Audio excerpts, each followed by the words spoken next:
Hey you guys, this is Malin.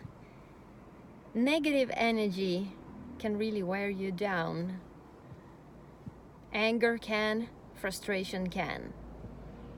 But you can actually transform or channelize that energy into something positive instead.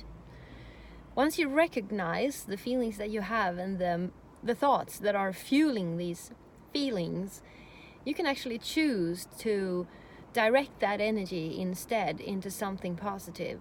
Because anger is really like a drive, and frustration is a drive as well. So if you can channelize that into something positive that takes you towards your goals, you're going to have a lot coming out of that. So that's the tip that I wanted to talk to you about today. Just recognize, where are you feeling angry and frustrated, and how can you turn that into a driving force to change yourself or change your circumstances, or just be there to raise your voice if needed. All right, talk to you later. Bye.